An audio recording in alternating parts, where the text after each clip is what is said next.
Okay, so as we keep moving through the commandments, today we're going to talk about sexual ethics. And we're going to start by talking about sex and gender. And see if we can kind of get our minds around the difference between the two things, or whether it's a distinction or what. So the Catechism says, sexuality affects all aspects of the human person in the unity of his body and soul. It especially concerns affectivity, the capacity to love and to procreate, and in a more general way, the aptitude for forming bonds of communion with others. Everyone, man and woman, should acknowledge and accept his sexual identity. All right, so that last statement, everyone, man and woman, should acknowledge and accept his sexual identity. What do you think the world would say to that?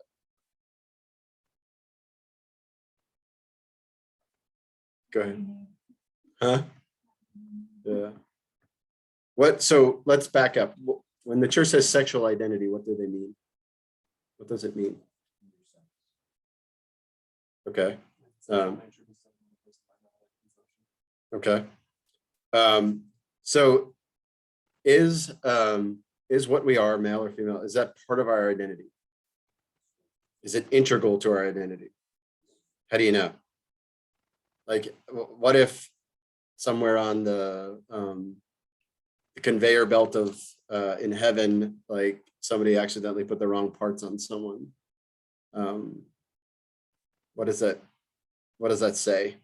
That's sort of the idea, right? That somehow there's this divorce between biology and what I feel like, right? And I don't mean that in a degrading way, right? I don't mean it in the sense of, because for a lot of people, like, experienced reality is the realer reality than actual reality, right? But why is it important that you identify yourself or you accept your sexual identity as part of who you are? Why does it matter? Why can't we just let them alone? Go ahead, Ryan.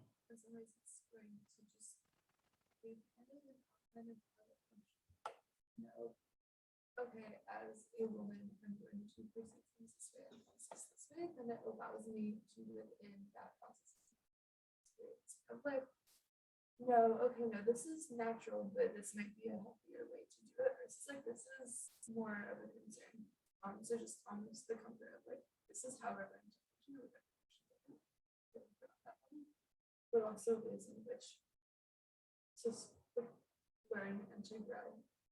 Some of it is a set expectations of it. My body is not going to be able to naturally produce as much muscle as yours, and that doesn't matter. My cardiac ability, it's just like because you're a man, your body's going to do that. So some of it, a lot of it comes down to accepting where you are so you can be able to function in a healthy way. Go ahead. Yeah, I would say like even more than that, like sex or sexuality isn't just like how we interact with reality. Like it's not just a physical reality, but also like a spiritual one as well, because we're composite beings. It's like having that understanding is important for like the spiritual life. And like if you don't accept your sexual identity, then like men and women are in some ways like created for different things. Like really, like that's part of our nature. We're oriented towards different things, and if you reject that, then like you won't really be able to find fulfillment like spiritually. All right, so unpack that a little bit. We're made for different things. What do you mean by that? Well, I mean, like God created us now. In Genesis, there's things about him. Like man and woman are just like the same kind of soul in different kinds of bodies. Like there's nothing that like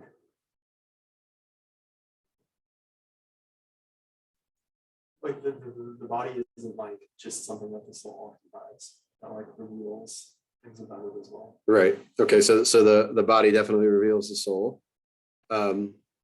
Why is this? Why is both what you and Ryan said, that essentially men and women are different with in a lot of ways different vocations, different capacities? Why is that liberating? Why is that? Why is that something we hide rather than proclaim? Is that really true? Like, is doing what you want really the path to happiness? Like, yeah. Well, yeah. So why is that? Why? I mean, we could go to the extreme, but you can stop at any point along the way. Why does the transgender phenomenon gain so much traction? It's partially the idea of like we basically worship freedom now, so anything that restricts freedom is restricting happiness. And with that comes a kind of like rebellious tendency, and especially it's obviously way more prevalent in the younger generation, where rebelliousness and like coming free, like don't know what to do, all these sorts of things are really strong.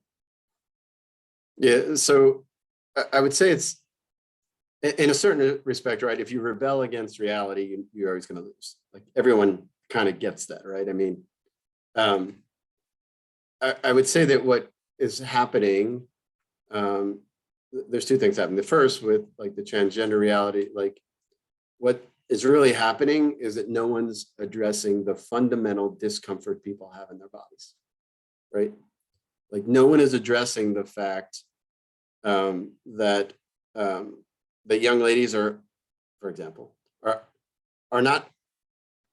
haven't quite figured it all out at age 12, 13, 14, right? Not surprising.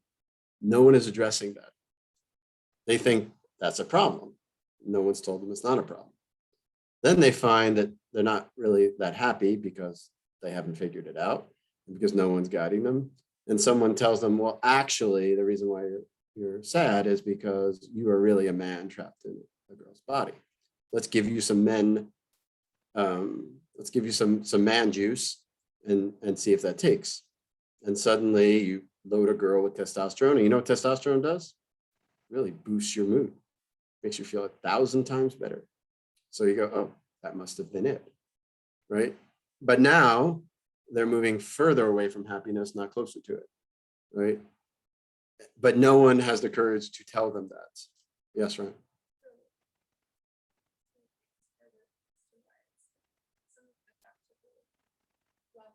One is super practical, one is like super theological. Practical one, like the young women especially, a lot of the time is like, or whether it be like super direct or just this passive thing, or just experiencing like this crushing of femininity culture. And they basically kind of come to like somewhat reasonable conclusion that like depending on where you are, being a woman is dangerous. Being a woman will shut down, like, and or they've been abused of like my femininity, it's been taken advantage of, and it's been abused, it's been hurt, and you say, okay, I want nothing to do with this. And you say, okay, this is dangerous, this isn't okay, so I'm going to find something that's not this. And while they're struggling with all of that, on top of the like puberty, prepubescent, it's confusing. People are like automatically there to shove this. Well, what if you just don't be feminine? What if you don't be a woman? Kind of to them. And then for the guys, sometimes it's kind of the same thing of like, oh, like you have a little boy out who's 6 and has to play with like girlier things, like flipping speckles, which like it's fine. If you don't make a big deal out of it, you're gonna be fine. But they see that and people want to like categorize it. And some of it is like, oh, well, it's easier to just get on better with the girls and like you can sit and like color and that's fine. Or like who wants to play with the pony, like, whatever. But if that's like really highlighted, then it's like, oh, maybe I am a girl because I'm not going to be bothered by stuff. People then like back it up. It's like, yeah, you are. This is something which is very natural the way the bush is going. Super theological thing is Satan attacking it really directly of the differences between men and women highlight different aspects of God. And so if you start to blur it together, like one can become the other, you know, and you can switch back and forth, it becomes really easy for it to just be this weird spectrum. And once you have this weird spectrum and it starts with, you have 2, and that's like just 2 things weird. Once you have 3, it starts to become like more of a spectrum, you just keep sprinkling it in, or like you can alternate the day, I have a feeling. And it starts to blur all of the lines, so there's no actual distinction. There's no actual distinction, don't get to see any aspects of God at all, because it's just this blur. Until you don't have these two separate things, it's just this one big like human blob thing. And so much of that is distributed. Okay, remember how we talked about, thank you for that. How we talked about, I think we used it for Marxism. I mean, we've done this with many things where we talked about how what Satan always does is try to take the effects of the fall and offer you a human solution to them, right? What are the effects of the fall when it comes to men and women? Conflict, but in what way specifically? Be specific about it. What is man going to do to the woman? Yeah, rule over her, right? So what happens then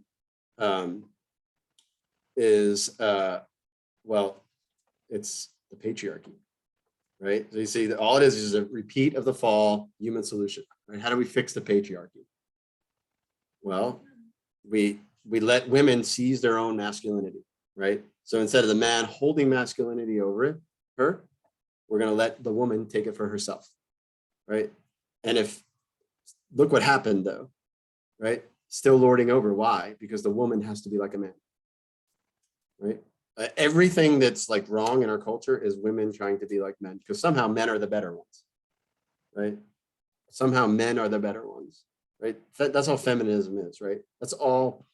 Like, why don't they invent a pill in which the man has to be the one to get pregnant too at the same time?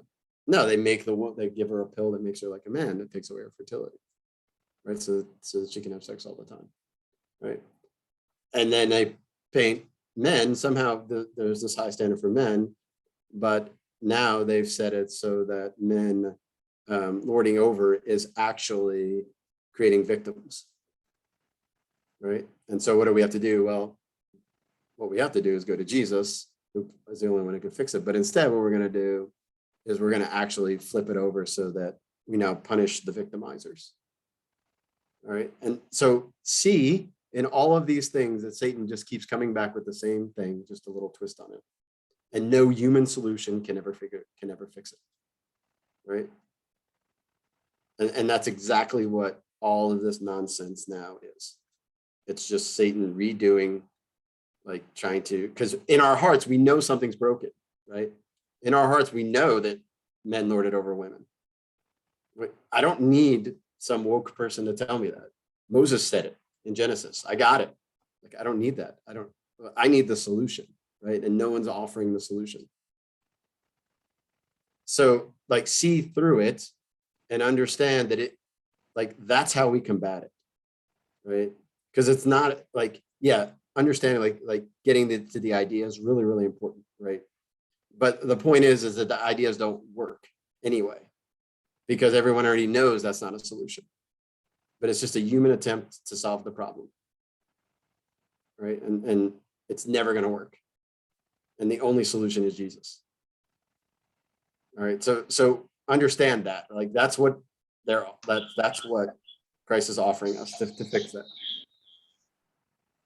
All right, and so all this like difference between sex and gender, it's confusing. Like, how many of you actually have a grasp on the difference between sex and gender? Really? Like, Yeah, not the actual differences, but like what people try to do. yeah, it's confusing for a reason, right? It has a diabolical root in it, right? Like some sex, like gender depends on biology, but then it doesn't. Somebody's misgendered at birth. Well, tell me how I can properly gender them at birth. What didn't I look at that I should have looked at? Well, we can't do that. Why not? If I misgendered them, then what happened? Right. So you can only take reason so far in this, right? Yes. Are you saying that there is no difference or that the difference is not? No, what I'm saying is in a certain sense, you can't divorce the two the way people try to, right? Even the word gender, right? Where does gender come from? Well, the same root as genitals, where we get generate, right? Like you can't get away from it. All right. And so the best thing you can do, like all of these things, is simply not participate. Like live not by lies. And that doesn't mean being cruel to people, right? Because those people are hurting. That's why they're doing it, right? And they're being sold a bill of goods and a bunch of lies. And meanwhile, all of us are just sitting and just watching it because it's way harder, right? I think the example, I've used this before, and if you guys have heard me use it before, like our son with autism sometimes, a lot better now because we did this, he would come up with these really crazy like scenarios, right? And it'd be a little twisted, and then it get a little more twisted, and then and then we'd have to go, okay, stop, not even close to reality. And we just had a little word. We're like, Anthony, you just circled Mars. Like you're out there. Got to come back now, right? We gave him a little bit of space to kind of process it. And guess what he doesn't do anymore? He doesn't go out to Mars, right? Because, and honestly, like, you know, it's not fun to have like your 9-year-old cursing at you because you've just shattered his reality. And he's like, I really hate you, Dad. But out of love, you have to bring the person back, right? So that's what's lacking in all of this. It's like, you know, like that's messy. That's really hard. And so like we're in this mess because people keep taking the easy route. All right. So as far as like supposedly distinction, sex is something biological. Gender is something just like the way it's expressed. All right. I don't think we need to spend a whole lot of time talking about it because it doesn't make a whole lot of sense. And debunking it isn't really going to do us any good. But understand, like, the problem is we're just not caring enough about people that are actually suffering and just saying, you know what, it's fine. Just throw pills at them, throw surgery at them. And you know what? They end up no better off. All right. All right. So let's talk about that's a little soapbox. E. All right, so Andrew sort of said this already. The body reveals the person, right? So how do you know someone has a soul? Well, it expresses itself in and through a body, right? And so what I want to do is sort of talk about, I'll come to this in a second. So God created man in his own image. In the image of God, he created him, male and female. He created them. All right. There is no such thing as homosexuality. In the sense of that, it's not a thing. That's not a way to identify yourself, right? Like, and the fact that people identify themselves with that shows how far we've come away from like where we're at. Okay. There's 2 sexual identities, male, female. All right. What you are attracted to is not who you are. All right. At the fundamental reality, and that again is the lie that needs to be called out. Right? No one should be identified by who they're attracted to. That's not an identity. That is not at the core of who you are. So let's talk first then about homosexuality. Actually, let's talk about complementarity first, and then we'll talk about homosexuality. All right, everyone knows what complementarity is, right? So I don't need to spend a whole lot of time about this. Physical, moral, and spiritual difference and complementarity are oriented towards the goods of marriage and the flourishing of family life. Physical, moral, and spiritual differences. All right, so often we treat complementarity as if it's just a matter of biology, right? Just different plumbing that happens to fit together. But understand that that actually, going back to, again, what Andrew said at the beginning, and Ryan, men and women actually live virtues very differently. And in truth, in a certain sense, a man without the influence of a woman doesn't live out the fullness of the virtue, right? So the way, for example, a woman living out the virtue of courage looks very different than a man living out the virtue of courage, right? Like, you know, the notion of like a mama bear, like very protective of children, right? And always like the wrapping around. What does the father or the man do? He fights back, right? The woman protects, courageously protects, the man fights back. That's the way, like, that's how we were made, right? But the fullness of courage is both, right? So the man learns from the woman how to protect and not just destroy, right? Or like fight, okay? And it's happened even in subtle ways, right? Like my first reaction, like somebody does something, I like want to go at them, and my wife is there to go, whoa, whoa, whoa, let's just not, like, loving the zeal, not really loving the like yelling. Right, so like tempers it, right? Tempers and shows like, okay, like how to live courage in a gentle way, right? So there's a feminine kind of way to live courage too. And when you have the fullness of it and you can do both, which you will never do, by the way, that's where the complementarity comes in, right? And you'll see, like, this is how, in a lot of ways, like, you see, like, the beauty of God's plan for marriage, how opposites attract, right? Opposites attract for, like, a very good reason. Like, so even though it's really corny, like, if you've ever seen the movie Jerry Maguire, when he goes, "You complete me," like, Tom Cruise is like, "You complete me," in a certain way, that's true, right? Not in the way he means it, but nevertheless, it's the same. All right, so these differences are not just from social convention, it's the way we're wired from the very basis of who we are. All right.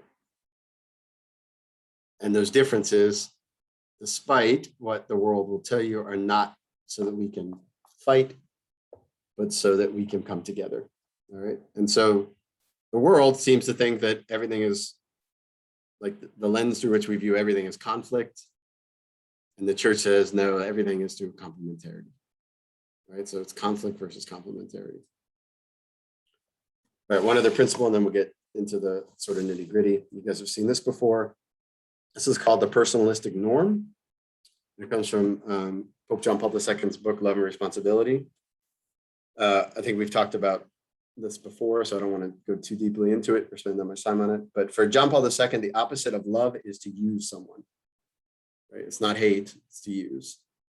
And so he says that a person is the kind of thing that you can't use. This norm in its negative aspect states that the person is a kind of good which does not admit of use and cannot be treated as an object of use, and as such the means to an end. All right, and that really, he goes on to explain it a little bit better, and he says only as a means to an end. Right? Because there are ways in which we, like, I need something, I go ask Keegan, like I've sort of used him as a means to an end, right? But as long as in doing so, he still is treated like a person, and I'm not, right? So I don't go to him and, you know, hold him up by his collar and scream at him to give me the thing and then throw him down when I'm done. I treat him with cordiality because he's still a person, right? And then so the flip of that, in its positive form, the personalistic norm confirms this. The person is a good towards which the only proper and adequate attitude is love. Right? So his point, right, is we encounter all of these objects in the world, right? And every single object we encounter, we use for something, or we don't, okay? There's one object in which that object is also a subject, and that's another person, right? And so he says you have to resist the utilitarian attitude in which we're going to use the person, just like we use everything else. Right? And so that's the point, all right? And if you can grasp this and live this out, then everything we're going to talk about the rest of the time, in fact, everything we do when we react to people, especially in the sexual realm, if you follow this, you will always do the right thing. Right? If you can follow these two things, both in their negative and really any kind of interpersonal relationship. Like if you have relationships of use, like they're not going to end well. Okay. All right, so let's get into some of these. All right, so often people will say that Christians are against homosexuality because the Bible says it's wrong. It's true that the Bible says it's wrong, But can you all make a natural law argument for why it's wrong? Somebody give it to me real quick. Go ahead, Patrick.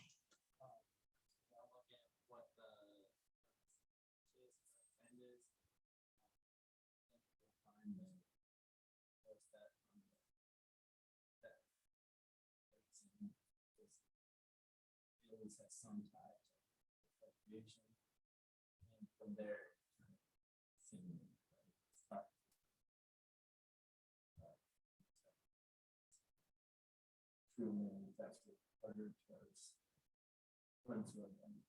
Okay, so if I summarize what you just said, which was right, you said the procreative powers are have a specific purpose, and to go against that purpose is wrong, right? Because it can never be ordered to the good of children, right? What were you going to say, Megan?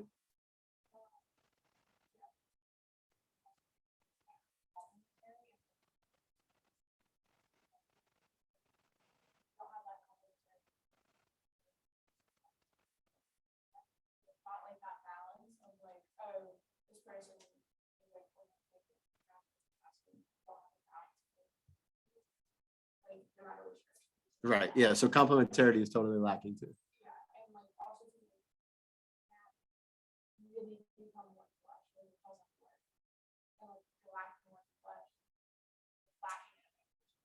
Okay, so we're going to talk about that in a minute. So if I, again, kind of summarizing, so you're saying part of the problem is what does consummation look like? Is that fair to? Yeah. And we can talk about that in a minute. Not what it actually looks like, but the idea of consummation. Yes, Ryan. Awkward moment. Sorry.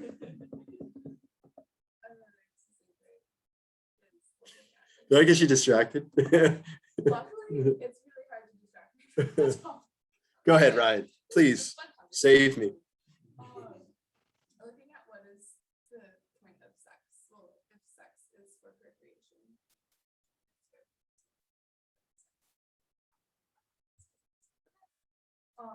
You can kind of have this list of what is the result of like regular sex if you have a conversation to like get it defined. Well, a baby is created assuming circumstances are correct.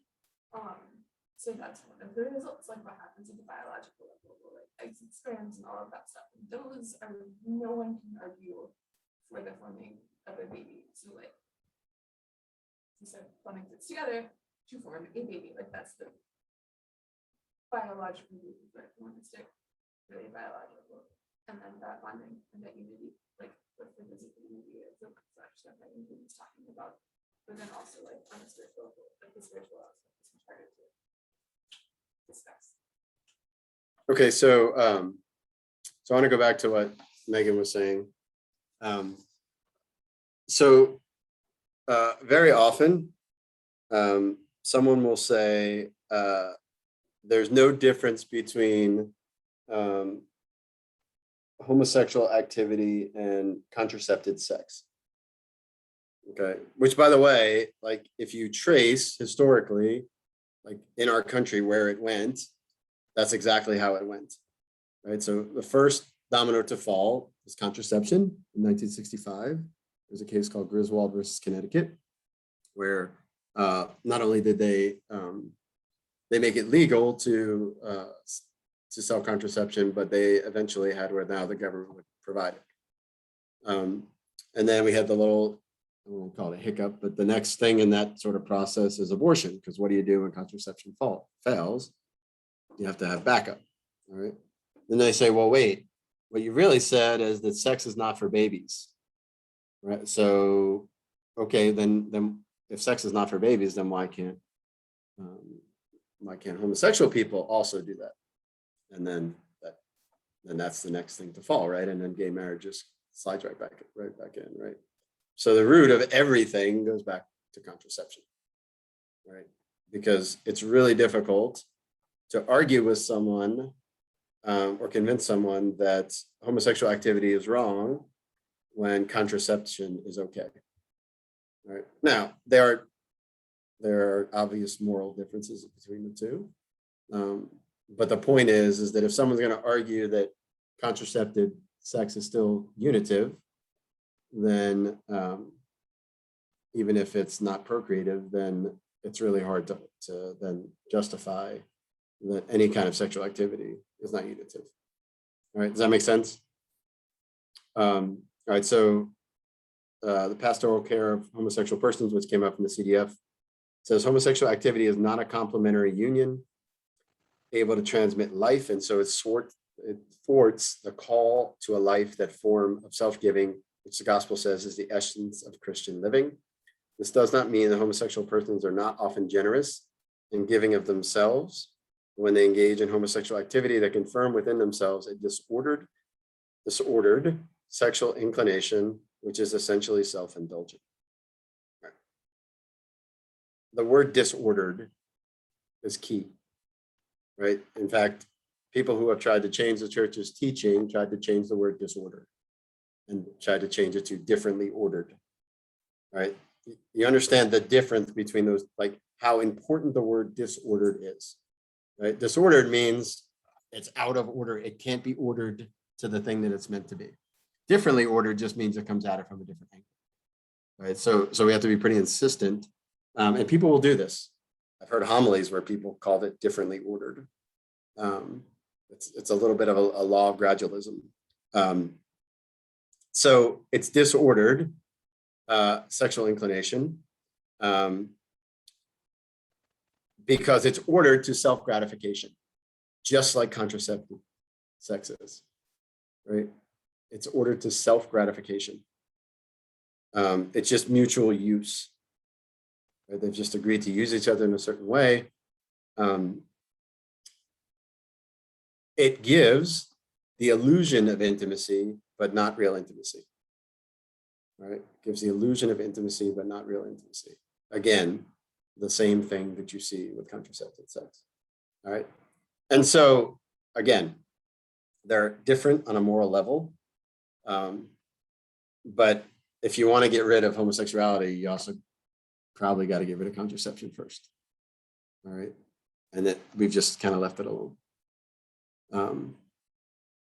There's virtually no fight against it any longer.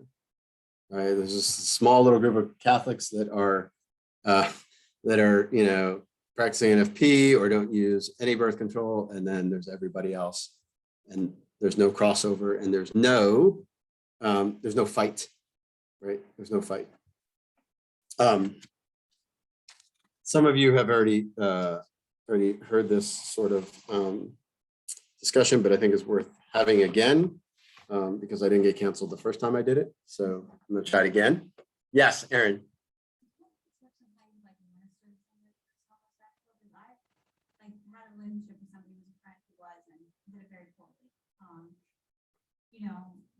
How do you actually have that conversation well? Yeah, I think that the first thing is like, I mean, I would begin by just finding out like if they're really happy with what they're doing. Like, is this really a path to happiness? Most of them would say no. That's why it's almost compulsive, right? And then like ministering to them, the first thing you want them to do is stop having sex. Like, try to get them to say, hey, look, like you're clearly like addicted to this. And you stop for a month. You stop for 2 months. Because if you can't, then you're addicted. Then something's wrong, right? Because you're more than that. Like what you have to do is get them in their mind to separate their identity from their real identity. And once you do that, once you get them to stop, like their mind will clear up significantly, because it ends up being like a compulsive and addictive behavior. That's why they sleep with so many people, right? Because they keep going and they're like, surely this time I will get fulfillment. Surely this time I will get fulfillment, right? So that's where I would start. I would start with, getting them to see that they're addicted, and that it's a path, like literally a dead end, right? And see what happens. Yes, Ryan.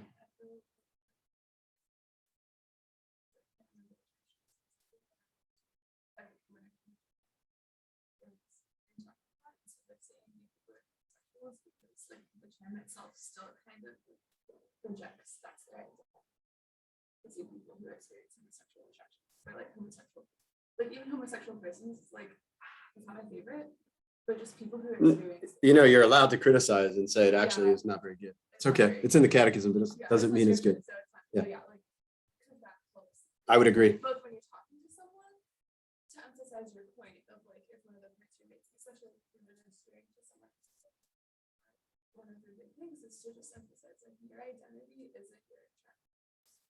And doing homosexual to gay people like just affirms more that your identity is your attraction because that's how you're being labeled right now. But just someone who experiences something says that they're someone who experienced something, just not saying that but in the way they experience when they're sleepiness. Yeah, when we first moved into our house, our next door neighbor was too bad. And the more like masculine of the men, I guess, came out and introduced himself. And within the first sentence, he told me they were gay. Right. And I literally looked at him and said, I don't care. Like, surely you guys have more going on than that. He just kept coming back to it. He's like, well, he's like, some of the neighbors have called the cops on us before. I'm like, well, that's not good. But he could not get away from, like, he was trying to find out, was I an ally or not? And I threw a total wrench in it when I told him I didn't care because, well, do you not care because I could do whatever I want? Or do you not care because you're not going to acknowledge it? There's like all kinds of gentle ways to kind of direct people back to their true identity. Go ahead, Patrick, and then Megan. I was just gonna ask if you could give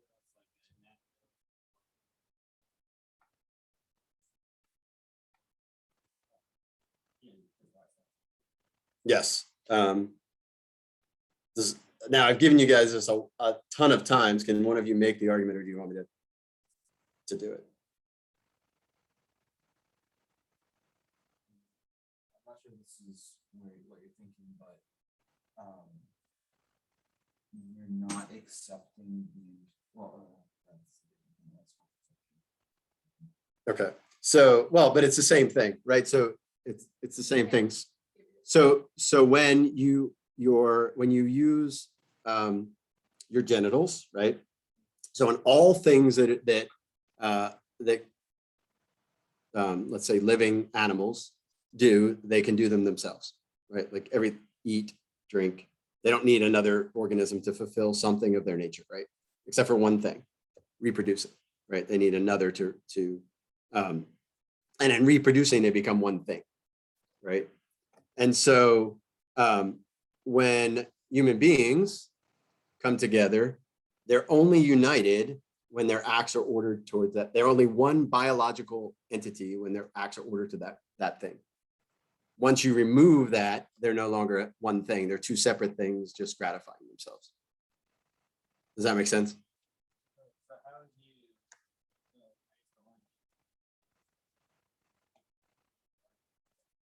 how'd you argue that they're biological?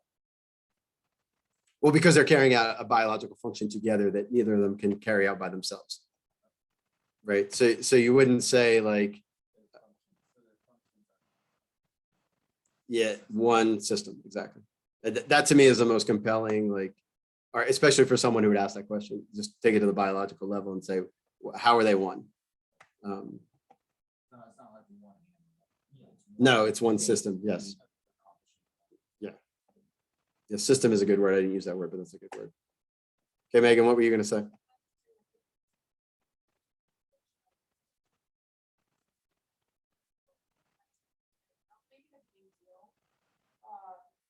the sense of like, oh my gosh, how can you do that? But like, you like actually brought into them and you have a relationship with them.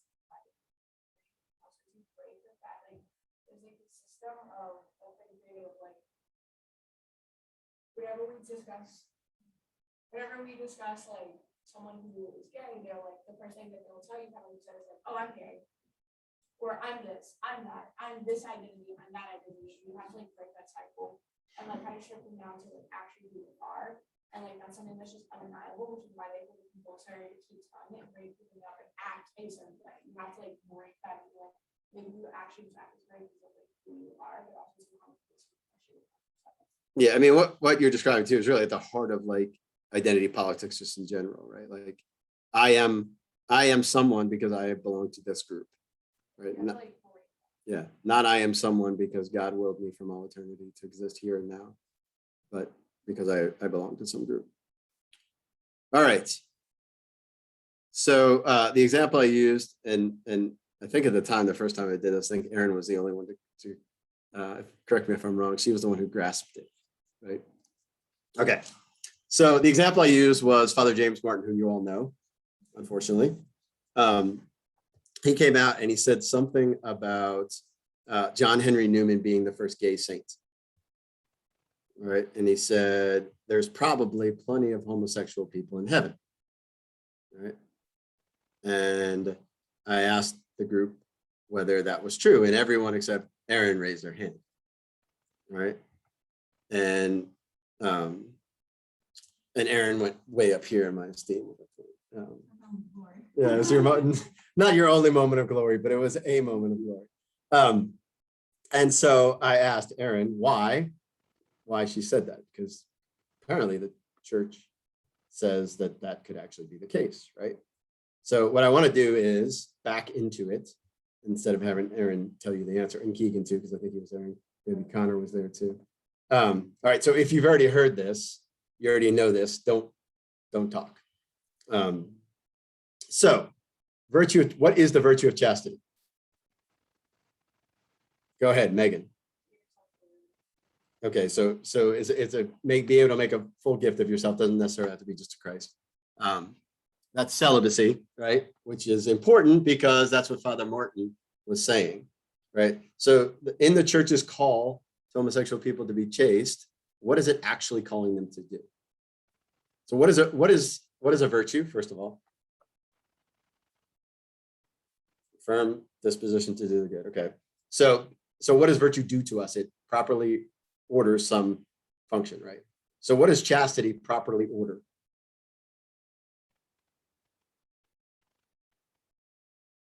Our sexual desires, right? Puts them on their proper objects. If I'm married, it directs it to my wife. If I'm single, it is more of a brakes than an outward direction, but it properly orders my sexual desires. If you call a homosexual person to chastity, what are you calling them to be and do?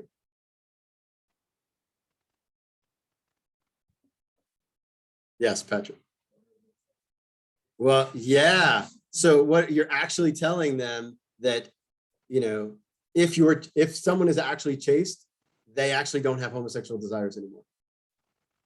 That is the hidden secret in all of this, right? Is the fact that if someone develops the virtue of chastity and they have same-sex attraction, they will no longer experience same-sex attraction. That's what virtues do. They take our desires and they put them on their proper objects, right? So hidden in the church's call to chastity is also a call to let the cross heal you, right? And that, again, not popular, but needs to be proclaimed, right? By calling out stupidity like Father Martin's, right? There are no gay saints, right? Because they all had heroic virtue. If St. John Henry Newman at some point had same-sex attraction, okay. Like he was broken like the rest of us. But when the church investigated whether he had heroic virtue, he overcame it, right? He overcame it. So chastity does exactly that. The chaste person will no longer experience same-sex attraction. All right. Is that clear? Like, I just want to make sure we understand the church's teaching. Now, I wouldn't necessarily say, go tell everyone this, but like the church isn't saying like, okay, you're fine if you just don't act on it. Like, that's not really what they're saying, even though that's the message that comes across. Why would you do that? You're robbing the cross of its power, right? And I think I've used the example before of Milo Yiannopoulos, right? I told you guys a story about Patrick Coffin having a conversation with him, and Milo's like, yeah, like if I were, if I die tomorrow, I'm going to hell. Like, I'm a practice homosexual. He's like, I can't break it. And Patrick Coffin said, trust in the cross. A year later, Milo's back on. Milo's like, I'm done. He's like, I'm done with it, right? He didn't go to therapy, right? He just embraced the cross and embraced the call to chastity. Right? So yeah, does it start with like stopping sexual activity? Yeah, but it doesn't end there. This is a call to actually a path to happiness. Like that's why call to chastity is unbelievably important. The problem is that people confuse chastity with celibacy. Celibacy is I feel the thing and I don't act on it, right? Chastity goes with celibacy for sure, but chastity is way deeper. Chastity is the interior part of it, where I no longer feel disordered desire. All right, is that clear?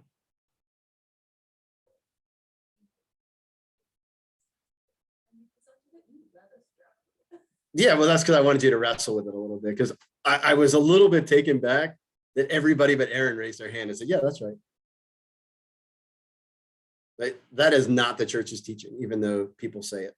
Like that is not, and that, like, that is not going to get anyone, like, if we really believe it's bad for them, why would we tell them it's okay? That is not, that's a repressed life of misery, right? That is miserable to say, you know what, the attraction, you know, it's okay. Like, just don't act on it. That's a life of misery, right? Call them to something greater. Like, let them know that, like, the cross has that much power. All right. There is a question in the chat. I think it may have been for a while. Let's see.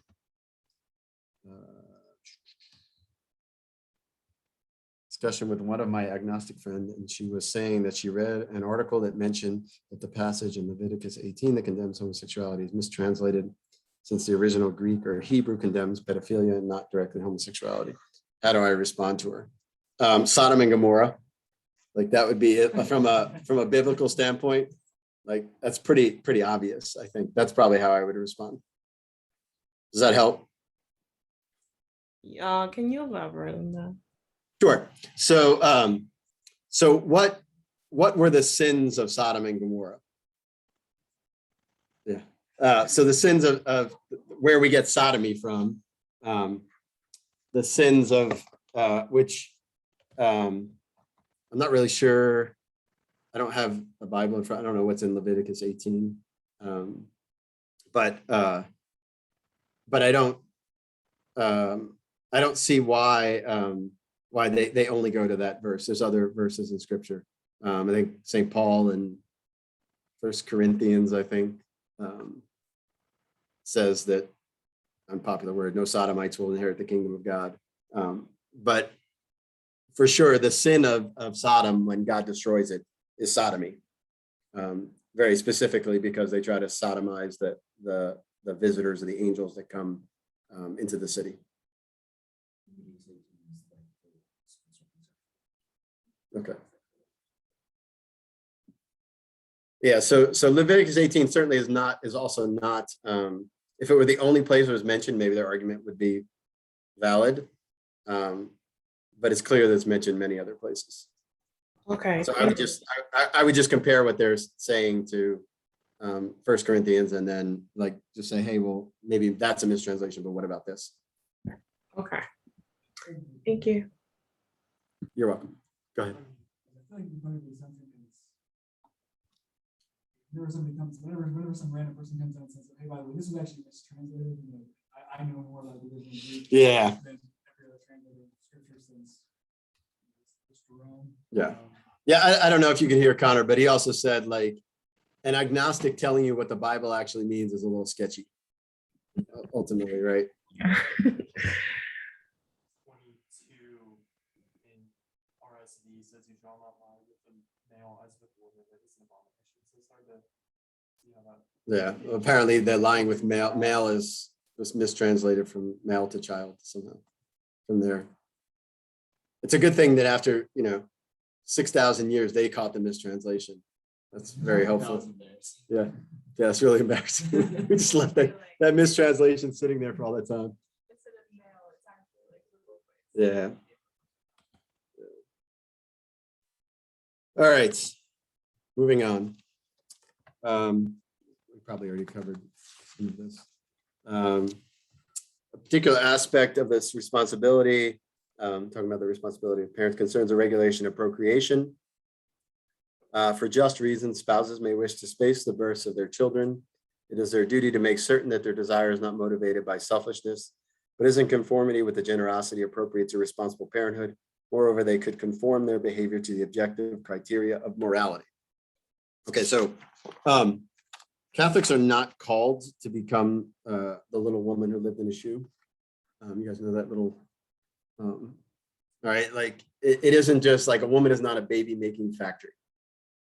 In fact, in a lot of ways, like sometimes like that's a flipped side of like using a woman, right? Or like the woman has, 3 kids under 4, and you treat her as if she's a baby making factory, right? Taking no account to how she's doing with those 3 children under 4. And again, that's certainly an extreme example, but nevertheless, generosity extends like through the spouses, right? Like there is no strict obligation to have a gigantic family, right? It's too many circumstances, too many, and hopefully I don't have to tell you that. But you should have as many kids as you can. Like that's the best way to put it. Okay. That's responsible parenting. And there's all kinds of things that factor into that. All right. Almost everyone always asks, well, Humani Vitae says that, for just reasons, you can use NFP. And they say, okay, well, what are the just reasons? This is a really important lesson to learn about the church in general. The church never defines prudential reasons for things for a very good reason, right? And anytime that you read something from the church that is on the prudential level, it's not an authoritative statement. That's one of the ways you can tell. Like things like, for example, the statements that have come out about the vaccines, those are not authoritative because that's a prudential judgment. They can give you church always gives you principles, but when it's on the prudential level, they can certainly make recommendations, but there's no authority behind it. Okay, and you should take those things seriously when the church says something. But there's too many factors involved in it, right? Personal factors, right? And the same thing with just reasons for spacing children. Yes. So how do you, so with regards to that, just the fact that the church might say, like in similar context, it might say, so not necessarily about this issue, but it's similar, it'll say for just, grave, sufficient, whatever happens to be one reasons, X might happen. How do you avoid, like, so taking this example, how do you avoid falling, I guess, does the church give any sort of examples? Because otherwise, how do you avoid falling into like it's called like a worldly reason? Because again, I'm sure there are people who would argue, I've already had 3 kids, that's a just enough reason in itself. Yeah, so how you not fall into worldly reasons is don't be worldly, right? Like that's the point. It's not like if you go, well, at 4, I won't be able to afford a boat. That's a worldly reason. But if you're already thinking those terms, well, like something's not right, right? So the church doesn't go, yeah, if your reason is a boat, that's not good enough, right? But there's so many nuances that if you even began to like try to unpack them, right? Like, if they gave a whole list of contingencies, like, if you have 3 children under the age of 4, your wife only has 1 leg, but she's missing her left foot also, like, and she can't chase after 2 toddlers at once, then that's a grave reason. Like, it just doesn't work, right? So that's why the secondary sort of fallback is like, form your conscience well on the principles, desire God's will, and you'll know what to do, right? And because when you talk about prudential judgment, anyway, it assumes you have the virtue of prudence, which means assuming you have a good will and you want to do the right thing, right? But if we can, it tends to be, and in one of the, I think it's an article he wrote after Humani Vitae came out, John Paul II was saying how, like, even the person who practices NFP for the wrong reasons learns generosity, right? So it has this little thing built into it that causes the person to become generous, right? And so a lot of the times the question is, am I being generous?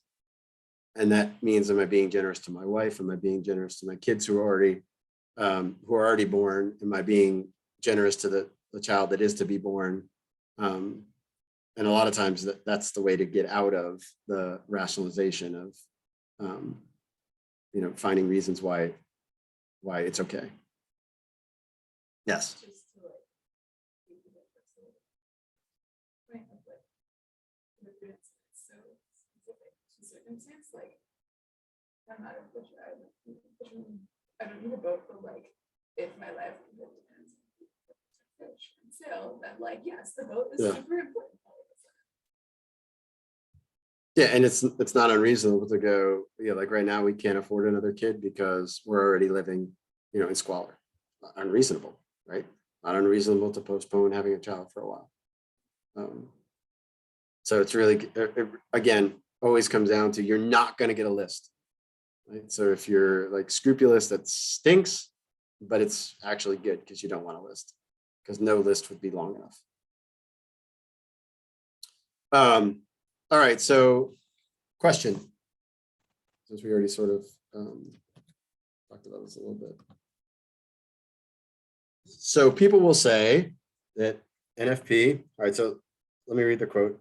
When couples by means of recourse to contraception separate these two meanings, that's the unitive and procreative, that God the Creator has inscribed in the being of man and woman and in the dynamism of their sexual communion, they act as arbiters of the divine plan, and they manipulate and degrade human sexuality, and with it themselves and their married partner. Think about that for a second. They're manipulating and degrading themselves by altering its value of total self-giving. This leads not only to a positive refusal to be open to life, but also a falsification of the inner truth of conjugal love, which is called upon to give itself in personal totality. When instead, by means of recourse to periods of infertility, the couple respect the inseparable connection between the unitive and procreative meanings of the human sexuality. They're acting as ministers of God's plan, and they benefit from their sexuality according to the original dynamism of total self-giving without manipulation or alteration. All right, so two things I want to talk about. First, how is NFP different from contraception? That would be the first thing. Why is it morally different? Yes, Megan. Okay, so you've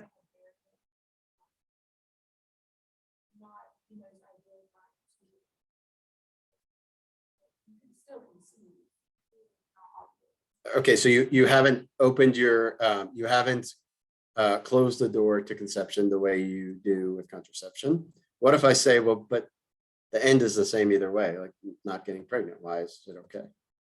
You're going to say something, Patrick? Do you have your hand up? Okay. Go ahead, Ryan. So similar to you aren't saying within NFP, you are working with the design that God desired. You're working through the cycle. So, okay, God, this is how you created it. We're going you are saying. We're gonna go with it. We're gonna respect your creation and see beauty in it, and we're gonna work within the structure of the creation. And in doing so, you're not like that's where it takes that selfishness. If you're not saying I want sex, we're gonna have sex now.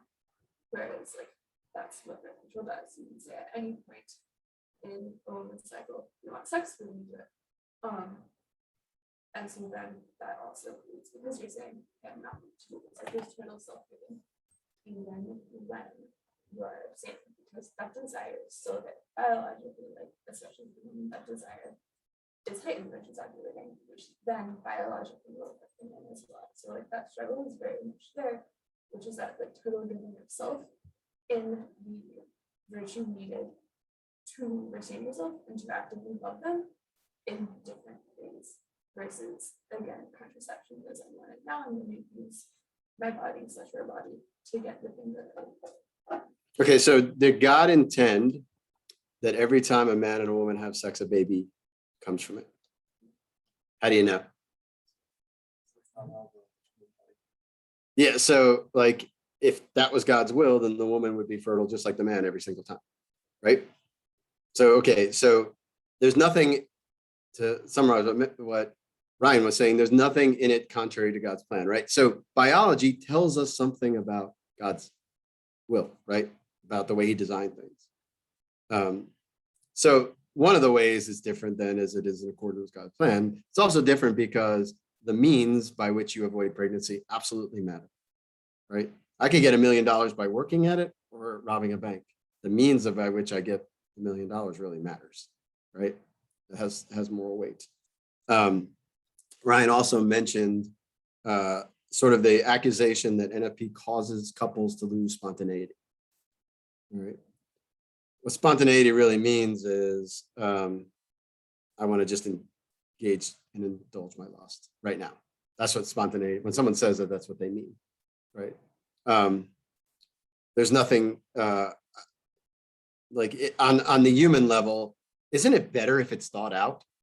Like, and the person goes, yeah, I really do want to give myself to you, rather than like, I'm burning right now, I need to do something about it, which is more of an act of love.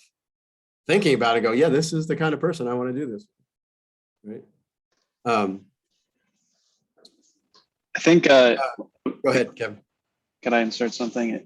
I think really the spontaneity thing, like it needs to be under that virtue of chastity. So I was just kind of thinking like, if the circumstance isn't right, if you do have like a serious reason to postpone the birth, then that should be more important than like your kind of feelings, right? So that kind of puts that one in perspective.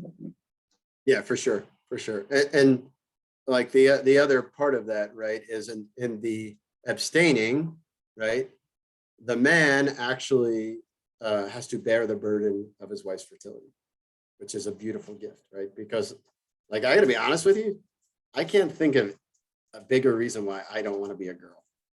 Like, I mean, on the list of like 110 reasons, I think it's number one. And so, like, it becomes a great act of love, and it's actually unitive, like, to avoid it, because now you are now bearing the burden of your wife's fertility, right? Which is very manly, right? Like that's what love does, right? It bears the burdens of other people. Okay, let's talk about again, this probably leading to something you all have seen, but I want to point it out again. John Paul II says that abortion and contraception, both wrong, different moral gravity. Abortion obviously worse, but he calls them fruits of the same tree. This is a life which could result from a sexual encounter, thus becomes an enemy to be avoided at all costs. And abortion becomes the only possible decisive response to failed contraception. This point here is you can't truly be pro-life and be pro-contraception. Right? The very word means against life, right? And the idea that somehow that in the church is at fault for not allowing contraception and then condemning abortion, right? The same fruits of the same tree, right? Same hedonistic attitude, and unwilling to accept responsibility for the consequences of your sexuality. Yes, Ryan.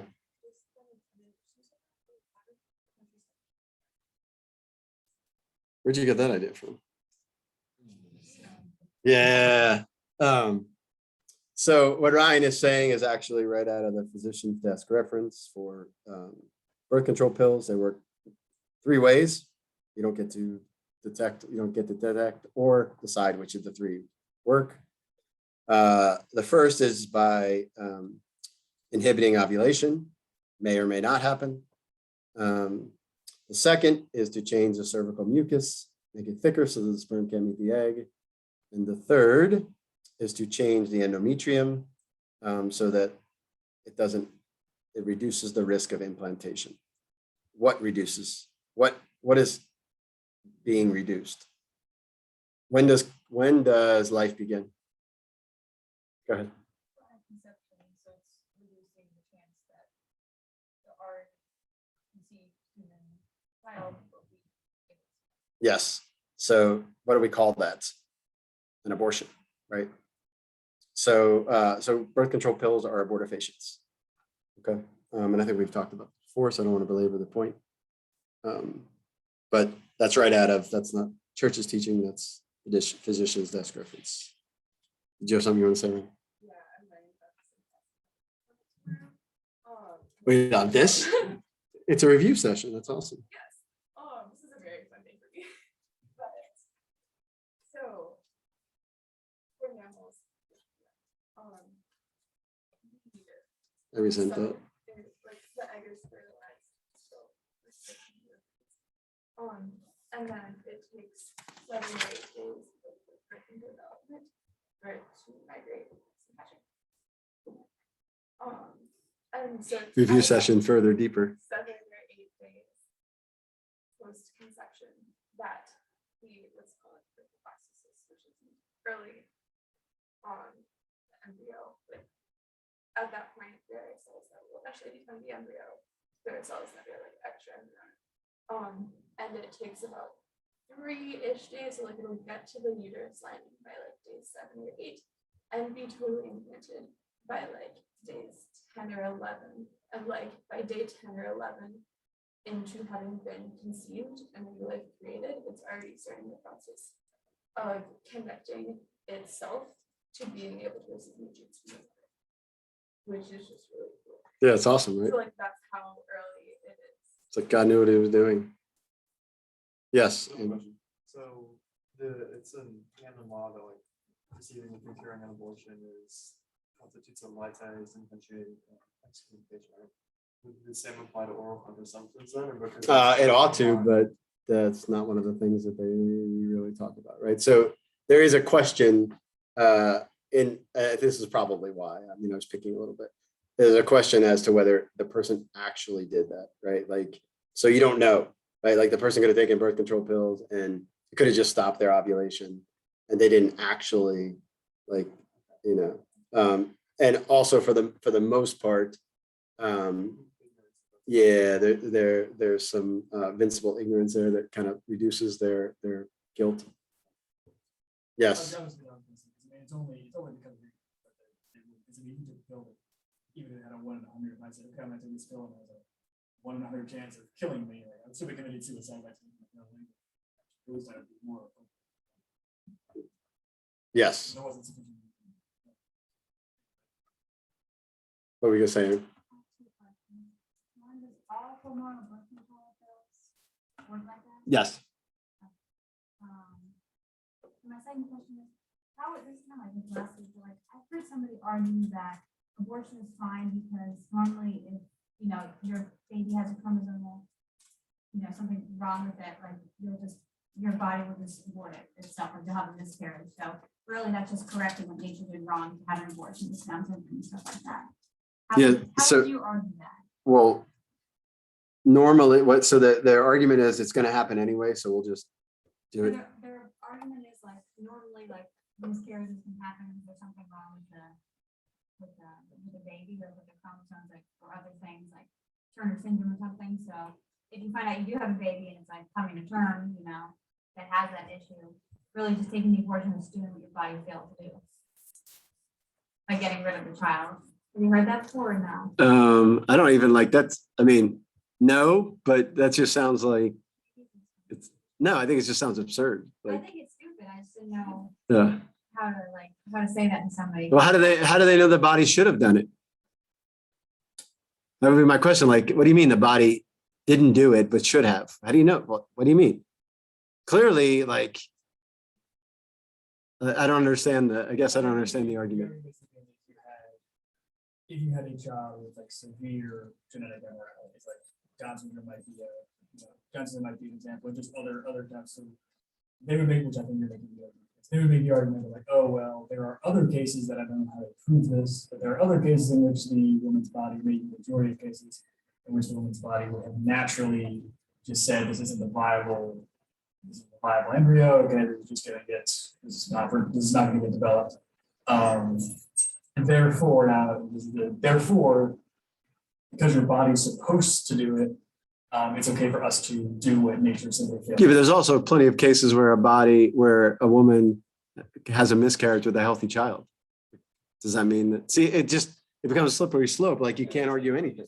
So Yeah. what you're saying is it's okay to do abortion in any case. Yeah, really, and that's always what they argue anyway. That's all they're saying anyway. Like every time that somebody argues from an exception, they're always like, if someone said that to me, I would immediately go to what I said last time. I'd be like, okay, if I give you that one, that's the only case, right?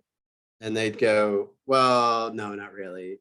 And, you know, then they reveal that what they're really asking for is, and they're just trying to trap you to go, well, here's an exception, right? And I'd say almost as a group, there are lots of people who were born with Down syndrome, which is like, and this really makes sense. Could say that every single woman's body. Yeah, it was a failure on the Like, woman's it's body not part. like that doesn't make sense because it happens so many times, whereas there are actual fatal mutations that do lead to injury. There are enough other tier. I agree, but I mean, I was. Yeah, I would just ask like how, one, how they know it. I think to Connor's point, like how they know that. And two, like, where do they get the normally it does this? Where does that coming from? Second question. So let's take the Ryan example right there. There are cases in which it is so horrific, let's take more horrific, more severe than that's what we're doing.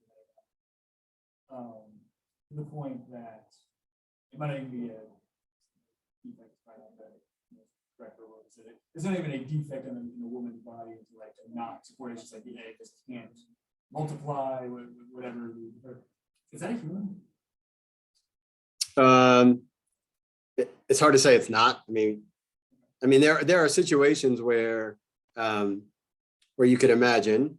I don't know if there's documented case of this where the defect is so bad that it ceases to be human DNA, right? Like for some reason, like I don't know, it only has 20 chromosomes or something. But I don't know how you would know that. So theoretically, that could happen. But how you would know that? Yeah.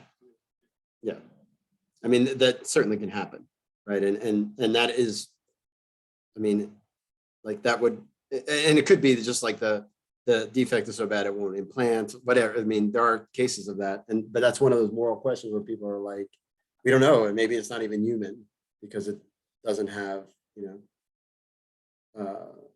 something about like some number of chromosomes or whatever, and that would be that's a extraneous case, right? Like, what's the point?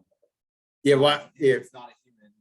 Yeah, I mean, I don't know of any other cases where like two humans get together and mate and they don't make a human, but like, could you actually say like it was so defective that that it was never human? I don't know. I don't like the Thomist in me says no, right? But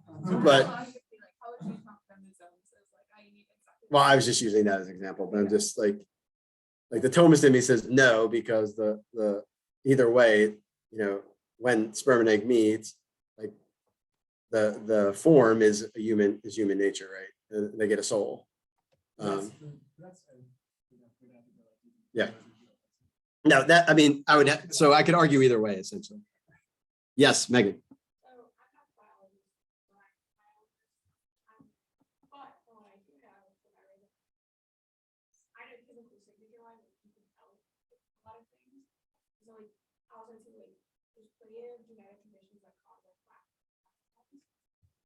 The formation of like conception that happens and like that's what comes out of it.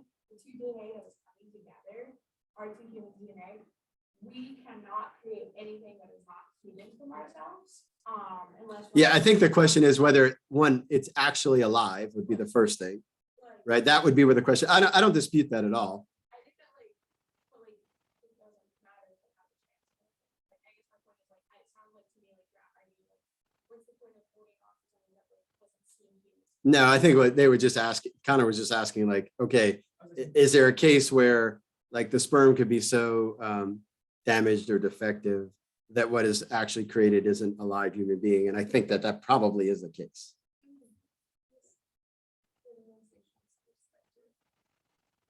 There's such a small likelihood of like thousands of sperm Yeah.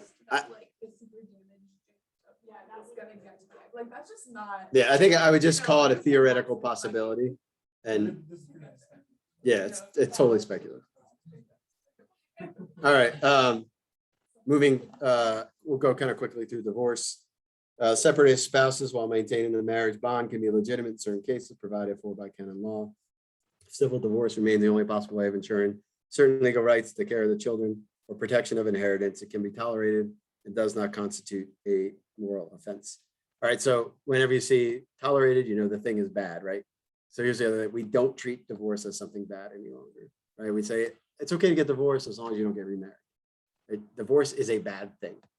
Now, are there times when it has to be tolerated? Absolutely. Bad as in like not good, or bad as in moral? Bad as in not good. Yeah, like there are cases where like morally, it's actually like like a spouse may be forced to do it, right? But it always has to come down to like forced. So the point is that Christ very clearly is against divorce, right? And the churches too. Okay. And there are times when it is necessary for couples to separate and have civil divorces, but there's no such thing as divorce in the church. Okay. We're gonna go through this a little quickly. Yes, Connor, we're not going through this quickly. Should the state like actually issue marriage licenses? Yes. Not licenses in the sense of not as permission, but as acknowledgement. Because there's certain, like, because of the way marriage in the family affects the common good, it is good for the state to recognize that a valid marriage has been. Because the family has rights within society, and so they have to have a way to recognize the family. Yes. One of you, either one, both, just not both. My question is so let's say in an ideal world, or when speaking ideal world, not a true ideal, but not in the sense we're all married. Mhm. Why don't you just ask your question? Sorry. Overqualification. Yes. I think having, For the same reasons. yeah, because there are legal means in which a separated spouse needs to be protected legally. Now, no fault divorce, absolutely not. Should there be stringent conditions upon which the state will recognize it? Yes. Could they even like somehow defer to the church to say, yeah, this is a situation in which maybe, but I think it would be something that society as a whole should tolerate. Because we all say at that point that the state would have to understand what it is. It's basically out. It's really what it would be is like a additional form that would say you were married, you still have your marriage license, you have this declaration of nullity or something like that. Well, so yeah, declaration of nullity is something different, which we're going to talk about in a second. But no, it would be more of a recognition that I don't know, this woman was a really bad cook and her husband was sick all the time, so he left, and he shouldn't be on the hook for when she gets sued for poisoning other people, right? Like it would be something like that, like in order to legally separate them as a single entity. Yes, I don't think a bad cook is really using that. Yes, Aaron. How would you minister to somebody who had like an abusive husband and tell them like, okay, you chose to marry him, and now you have to be alone the rest of your life if they're not like a super devout Catholic. Like I have no idea how you even like come to, they're like, does God want me to be unhappy? I just had an abusive marriage. I was in for 20 years. And now you're telling me I have to be, die alone. Like, how do you even like go about that?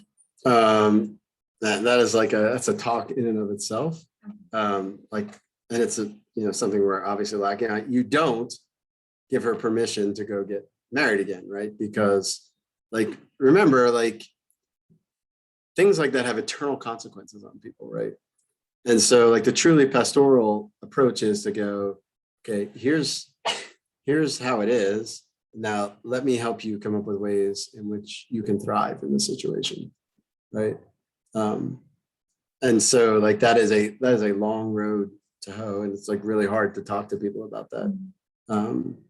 But you have to help. Like there's no and on a human level she has a point, on a divine level she doesn't, because like there's a cross, right? There's a cross for everybody, right? And so you can begin to just help her see that, like, the beauty of the cross and her particular cross.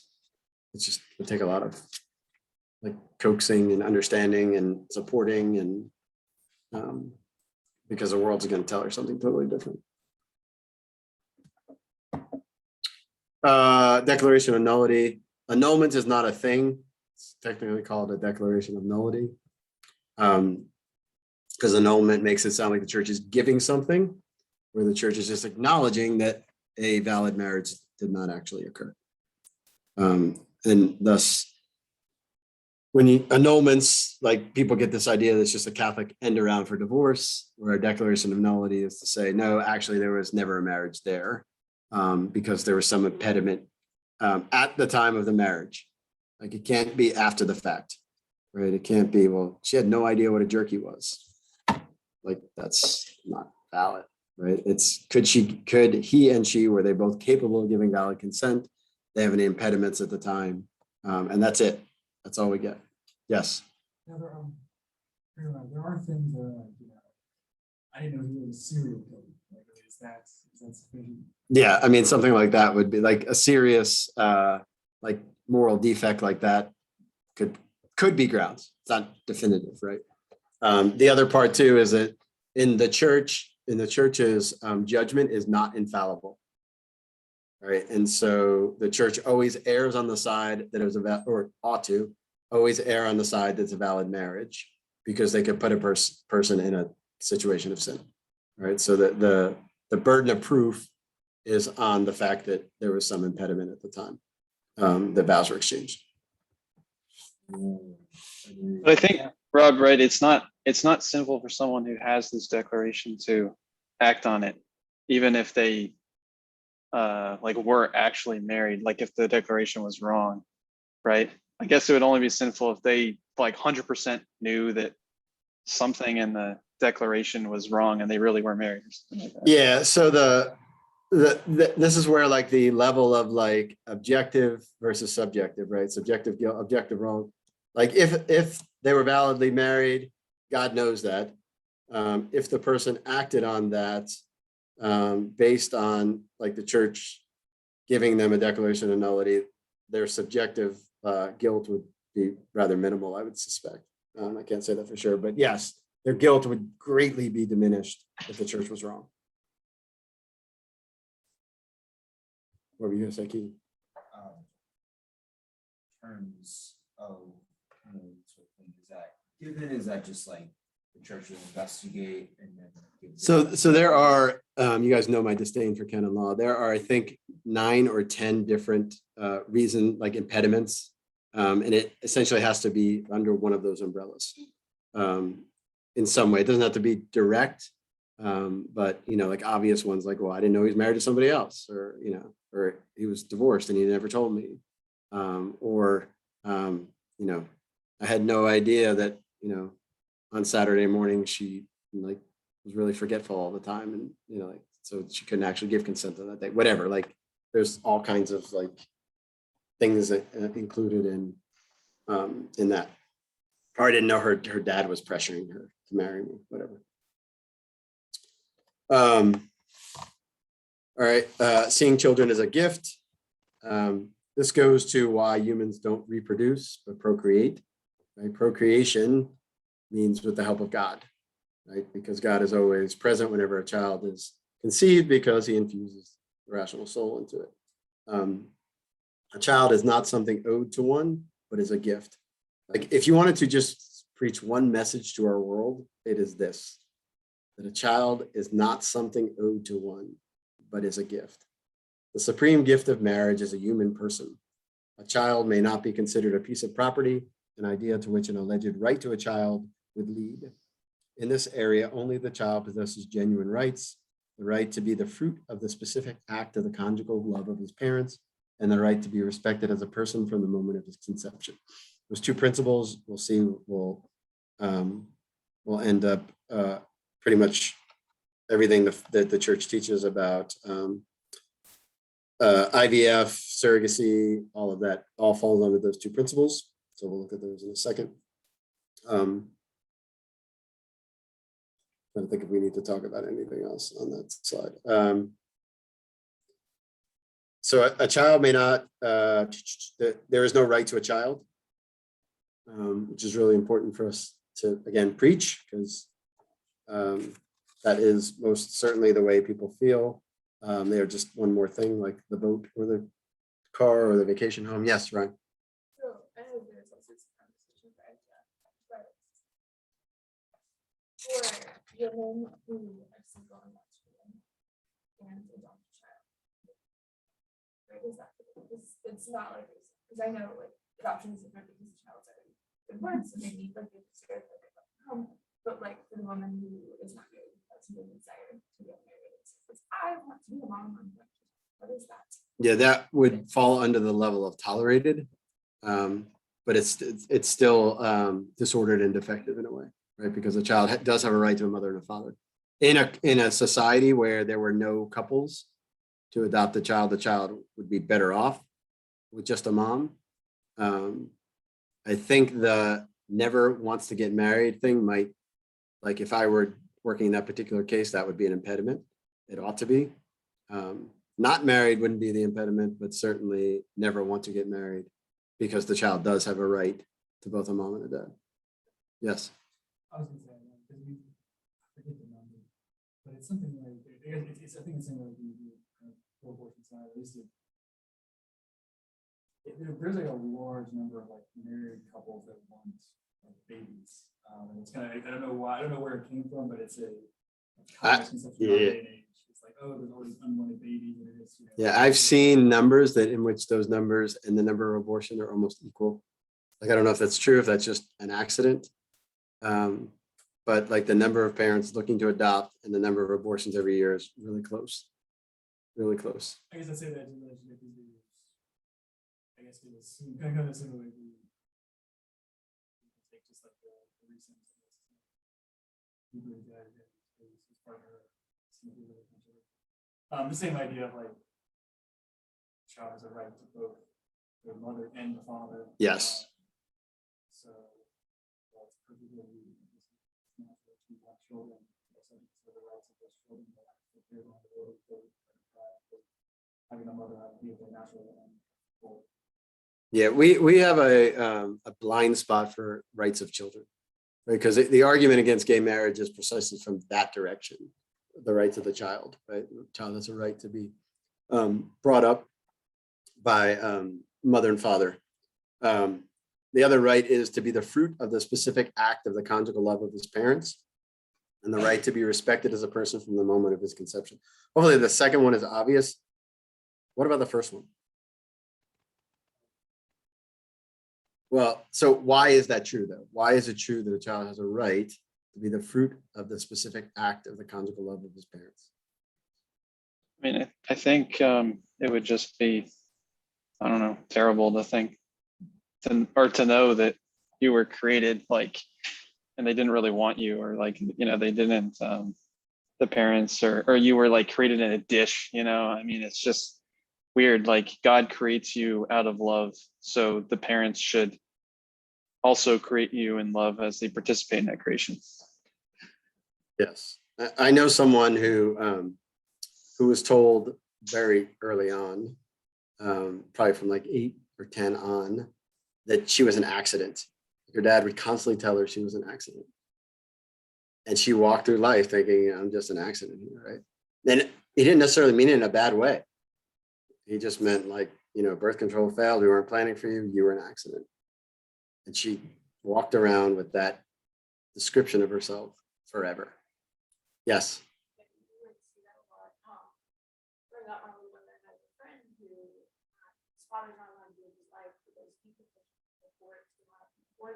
His wife had an abortion in 51 and the child survived it. So it's a whole huge court case. And a little brother asked him, I'm like, my little brother is very brave.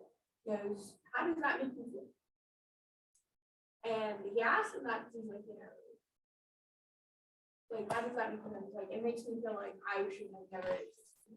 And then, like, you know, you see like that in a smaller scale, and all these kids who are like, oh, my parents didn't want me, no one cares about me. And it like gives a very good relationship onto them between them and the father. Of course. Which is not fair to that child in any kind of capacity, because like if something is truly a gift, you should receive that gift well, especially or at least try to.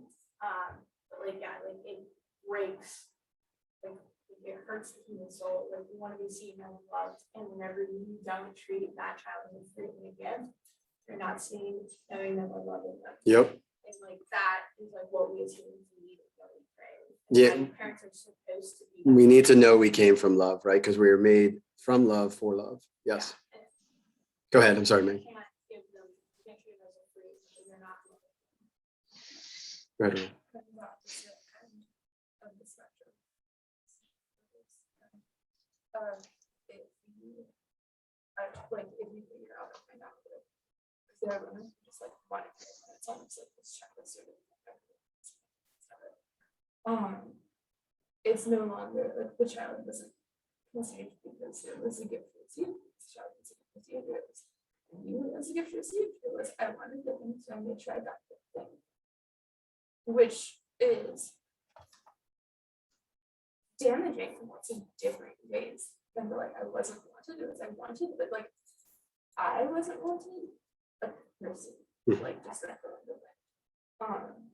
But another aspect of why to be the fruit of the specific act of it under the love of his parents is kind of present to his parents, the biological ones, and that's happens all the way back to like the differences between men and women. He deserves to receive, but the child receives deserves to receive both, like love in both of the ways that men. And learns, right? Learns how men and women interact and how they give and receive love. Yes, Aaron. Going back to what Kevin said, I would say most couples that go through IVF aren't thinking like, oh, I'm selfish. No, they're usually There's desperate. People who are desperate. They're usually desperate. Years, like with IVF, you could put it in like a perfect circumstance, which we might be there in a couple of years where, you know, the embryos don't die and then get frozen, they all get, you know, you just have to take one out and the baby's gonna survive. Like, why would that be wrong? Can you, we're gonna come to that in a second, but all right, so yes, I am just for you. Okay, so let's sort of, what I want to do is work toward embryo adoption. But so I want to ask the question, why surrogacy is wrong.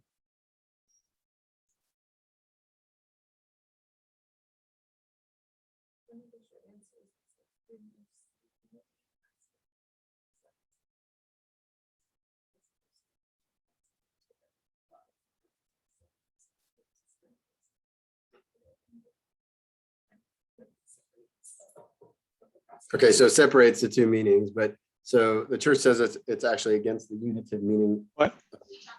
Go ahead, Kevin. Sorry. I didn't mean to. Gotcha. So this is not popular, but a man actually has the exclusive right over the life in his wife's womb. All right, so he when you marry, your wife or your husband actually owns your body. That's straight out of scripture, right? And so has a, no, both, yeah, both. Yeah, I think it's in chapter 7 of 1 Corinthians, if I can remember correctly.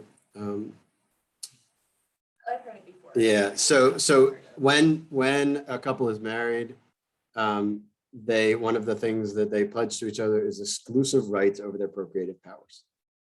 Right? And so a man has a right to be the only one to put a child in his wife's womb. Right? And we're not going to get into the weeds of the Holy Family right now because I can see Connor's wheels turning. We're just going to take that as an exception and an aside, and we'll talk about it another time. But anytime those powers of procreation are exercised, specifically here, the man has the right to be involved in it, right? So in other words, a mother should only become a parent through her husband, right? And you think about adoption itself. Adoption, when does the woman become a mother? The same time that the father becomes a father, Okay. So that is the that's the deal with surrogacy. All right. IVF, which we already touched on. So I think it was, go ahead, Connor. So just before we got into continued applications, so you're talking about there's 2 or 3 rights to the child, how I think that classifies. I guess, how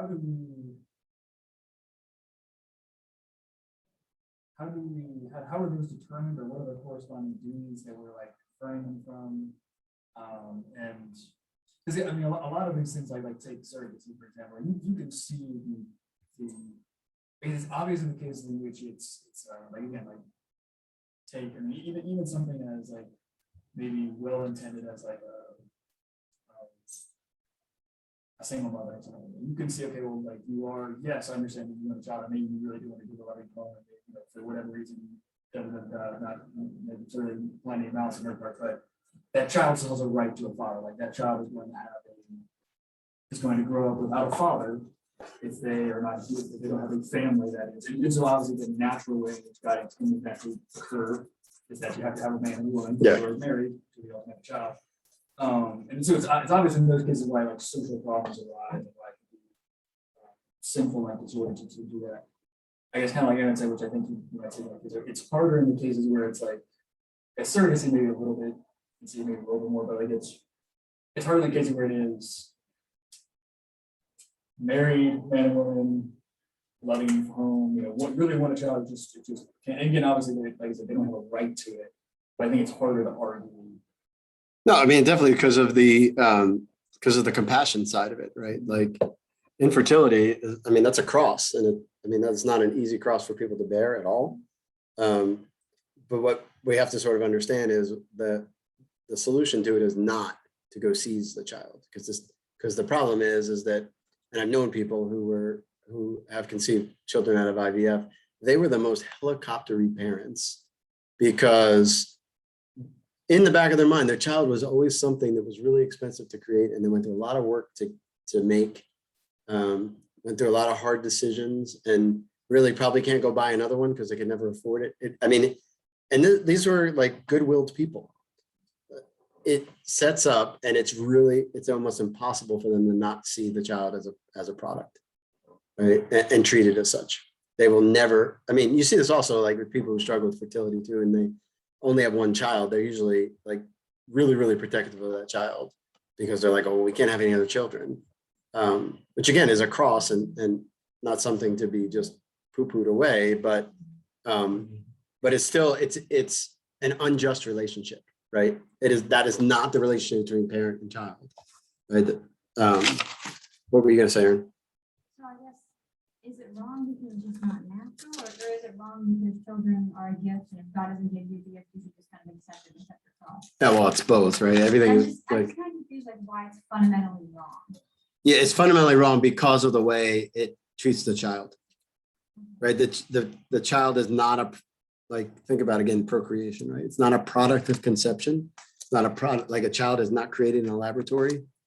It has a right to be created like out of an act of love, because that's a sacramental sign of where they came from, right? And by taking the sign and basically smashing it and saying, no, actually you came from Dr. Jones, who was really good at, implanting embryos. And you just happen to be the one he picked after all these quality control measures happened. You were the one who was most likely to survive. And then that child has to go, well, wow, like, why was I better? And what happened to all those, my brothers and sisters? And like, it sets up so many things like that harm the child, that it can never be redeemed. Like it can never be redeemed in a certain respect. Like there will always be that psychological trauma there, even though the child did nothing to deserve that, right? So like IVF, the problem is not the child, right? The problem is the adults and the parents not respecting the moral law, and realizing that when you don't respect the moral law, there's always deep consequences that you're so out of your control. So it's wrong because you're treating the child like a product. Yes, Megan.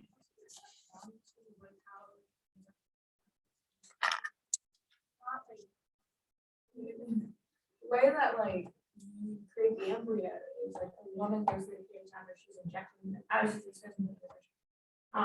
Like you're injecting yourself, basically tricking your body into like ovulating constantly. You prepare your eggs, they remove them, and then the insemination occurs separately. And for that to happen, the male basically has to masturbate. Yes. And so- Yeah, even that way is it's totally like two different acts, right? Yeah, it's two separate things, and then the implementation occurs whenever someone like inserts it within it. So like just like the entirety of it, like the fact that you know, like the entire thing is just like super separate. And then like the other thing that happens is that like kind of like so if you literally get like they just see which embryos take the sperm, and you get like a list and you go through each one until one of them stays, basically. Yeah. But like kind of Ranking, like that, you rank them, by the way. they rank them, yeah, there's like a ranking list of like who's probably the That best. is not how you treat people, right? Yeah, I mean, but the question I have for you is like, IVF is not correct. Is taking hormones to help you to be able to conceive wrong?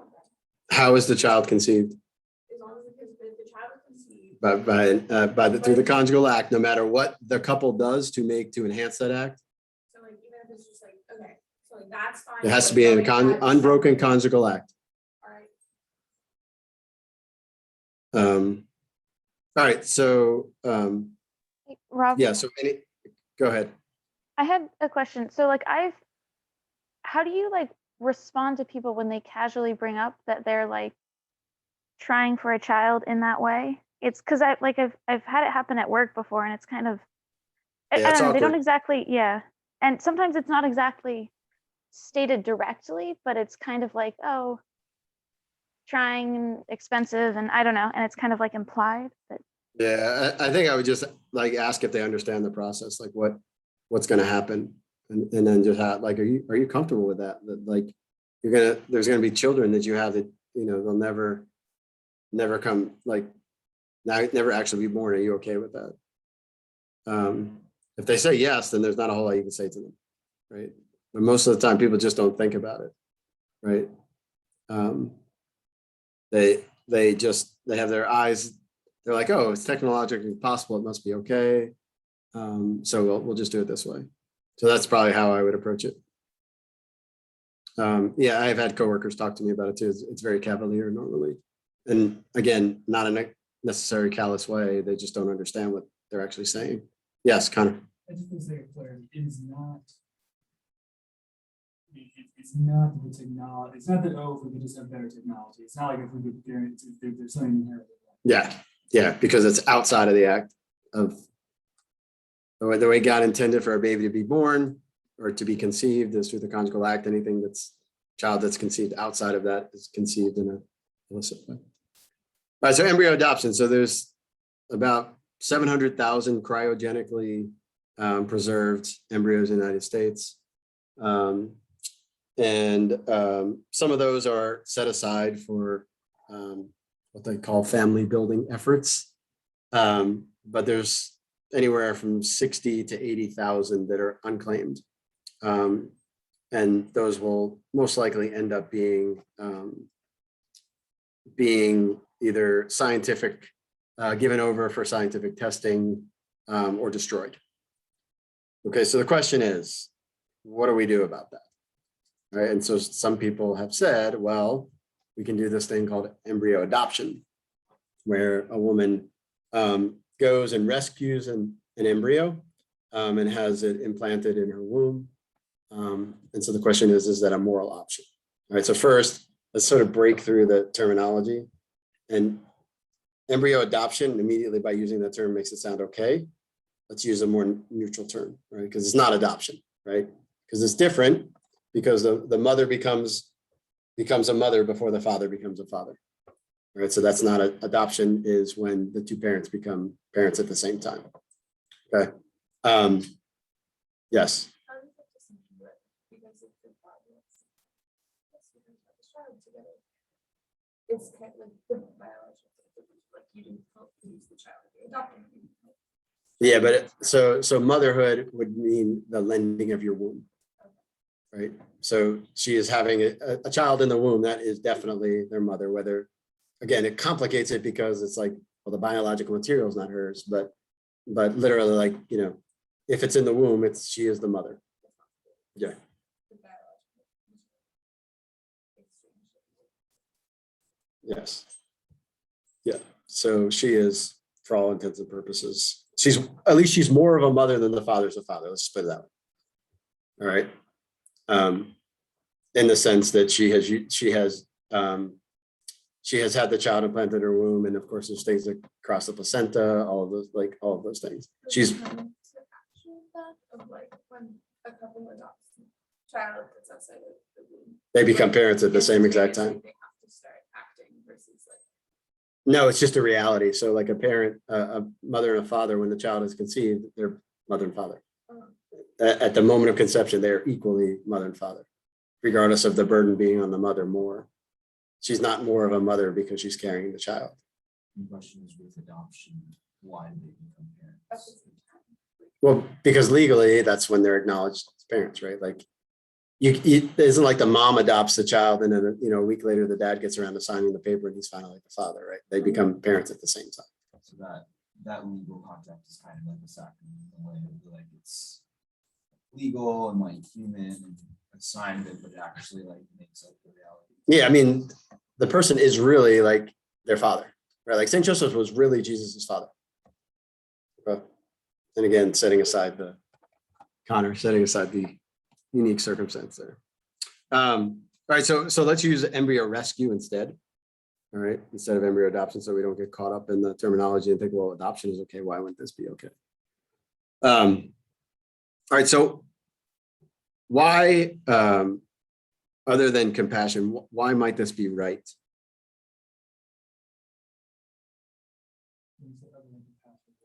Like, what can you give me an argument that's not the argument from compassion why this is okay? Compassion for who? The child. I don't know, the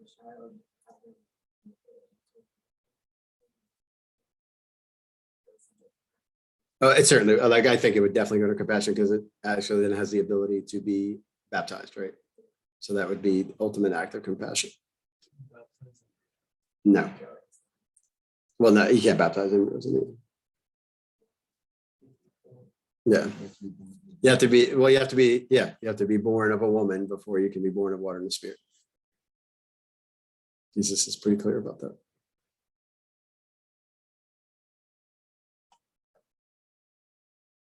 Is this a question and outside compassion for the child?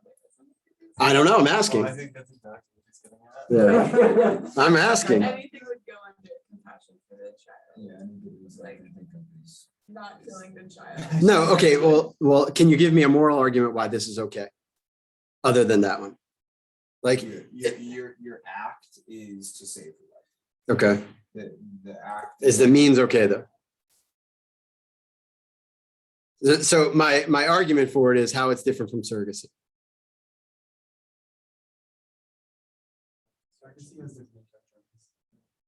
Okay, but so think of the actual the physical act, not the intent.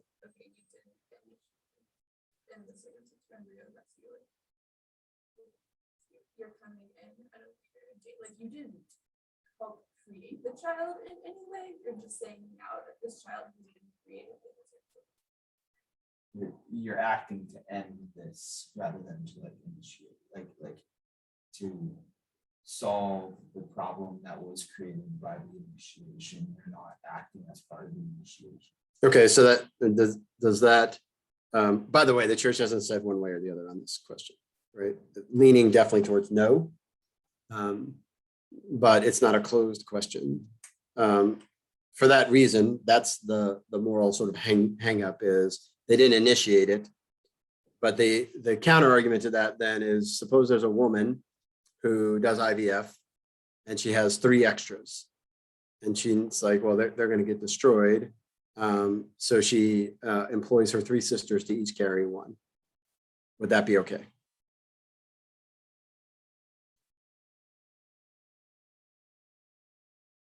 And let's just say she gives it a nice name like embryo fostering, so that we're feeling pretty good about that.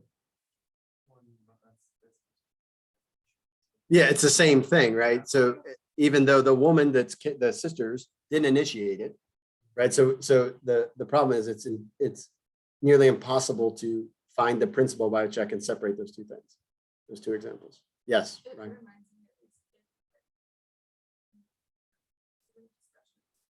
but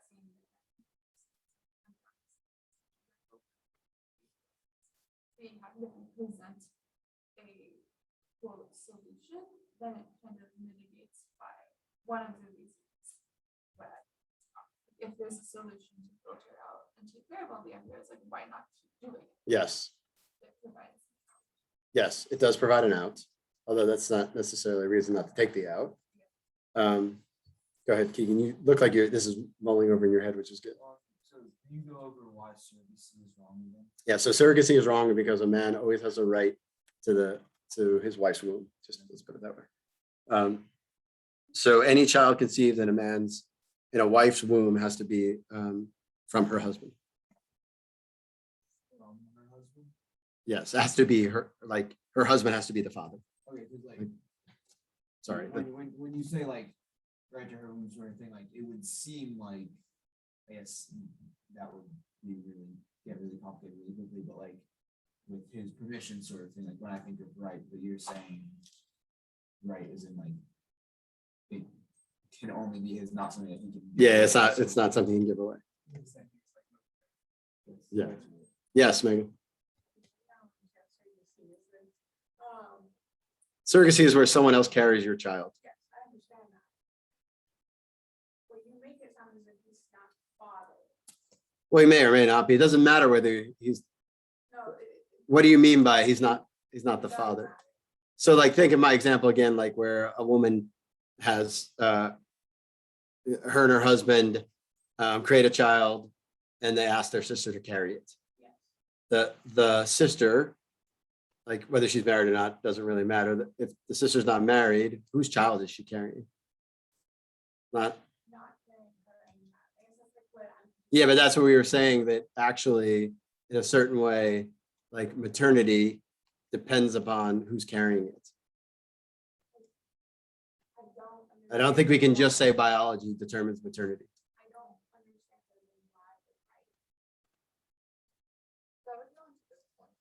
Yeah, because because her body belongs to him, every aspect of it. Does an unmarried woman's body? It belongs to her husband, future husband, whatever, or she shouldn't at all, right? Like, because she's not married.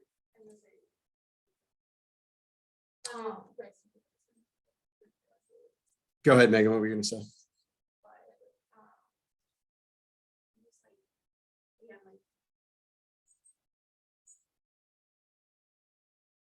So because he doesn't have the right to her body, he can't carry that child. You understand what I'm confused about?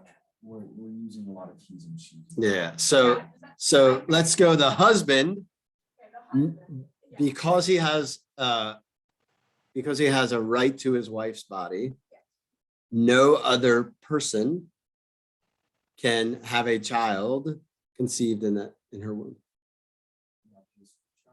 No other person can conceive a child in her womb, and vice versa.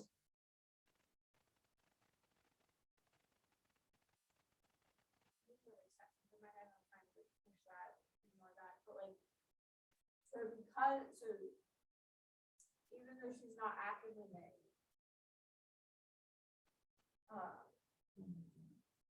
the woman carrying the child, that does not matter. If she's not actively married. she's not No, well, actively if somebody else is carrying the child, that's wrong, because the child was not created out of an act of love, like out of an act of the conjugal act of a husband and a wife. Okay. Right. So that child was that. What we're trying to get at is like, this is different from surrogacy in the sense of the child's already created. Whereas in surrogacy, you mentioned all the things that were wrong with it, right? Like the man has to masturbate. Yeah. I mentioned it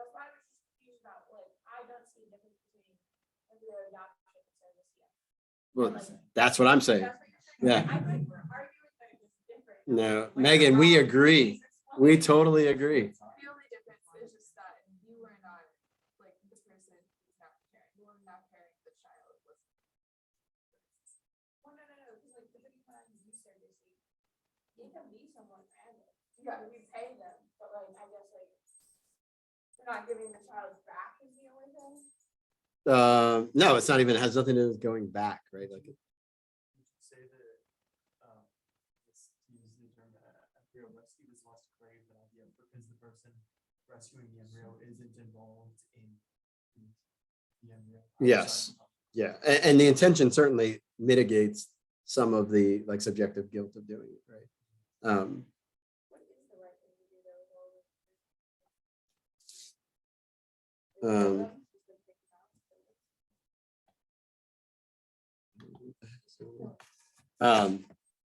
So John Paul II said, I make an appeal to the conscience of the world's scientific authorities and in particular to doctors that the production of human embryos be halted. So the first thing to do is stop. Taking into account that there seems to be no morally licit solution regarding the human destiny of the thousands and thousands of frozen embryos, which are and remain the subjects of essential rights and should therefore be protected by law as human persons. So first case scenario, when was the last time you heard this? Putting an end to IVF. When was the last time anyone legislated for that? When was the last time anyone in the church said, we got to stop this now? Yeah, like, again, see, so many of these things, right? Like, this needs to be echoed all the way up and down. All the way up and down, right? Like the Pope already said, dude, like, this is what you're supposed to be doing. Nobody's doing it. Right? Like, that's why I was saying, like, the way to get someone's attention is ask them if they really know what's going on. Right? And sometimes, a lot of times, like one of my coworkers, like very cavalier about it after the fact, not in a bad way, but just like, oh yeah, it was after the third try. Like, the horse is already out of the barn. Like, kids are already, like, he's already had kids. Like, there's very little I can do at that stage, right? So like, with all gentleness, because this is the reason why nobody speaks out, right? Is because it's usually done, to Aaron's point, like somebody who's desperate does these types of things, right? And so you have to be very gentle when you do it, but nevertheless, when you know someone's contemplating, you have to say something. You can't just let it go. You have to say something, right? Doesn't mean you gotta, like, you know, go up and, like, I don't know, tackle them as they're going into the clinic, like, but you have to say something. At least open their awareness to what's going on, because the doctors aren't going to tell them actually how it works, right? Because it's way too much money to be made. All right. So putting an end to that would be the first and foremost thing. One of the things that's been suggested is people actually adopt the embryos to keep them alive until we can find a moral solution for it. To like continue, a lot of the reason why those like 60 or 80,000 are going to be destroyed is because they're taking up space. Like there is. But what do you mean by when people like adopt it and continue to charge paying like this paying to, storage yeah, costs? paying the storage costs, right? Until there's some moral solution that can be found. So then allowing them to expire would not be considered. That would be Hold on. Like, because they can't be baptized. That would be less than ideal, certainly. I think you'd prefer that over like subjecting them to experimentation. But short of that, I mean, I think we need to keep them alive as long as we can.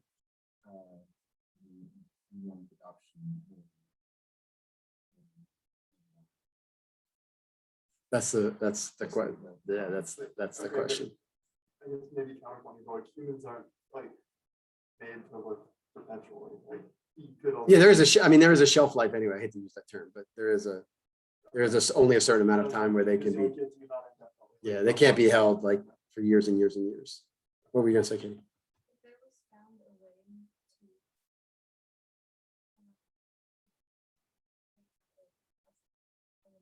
to. That's what we're shooting for. Like, yeah, that would be, Artificial. yeah, that would be morally illicit, right? I mean, that's not, That the existence of technology would create many of the problems. Yeah, for sure. So I don't know if Yeah. that would be this- Well, but it is an option, right? It's a medical intervention on a living person that helps keep them alive. Right, yeah, I'm not saying like we should. But raise I'm really scared of the day where we can take an embryo and put it in something and keep it alive. Though. Like we're in Brave New World with the hatcheries then at that point. Yeah, like all the way that would be really disturbing. Yes, Patrick.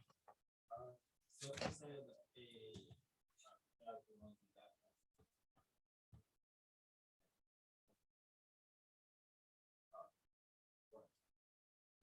By the water,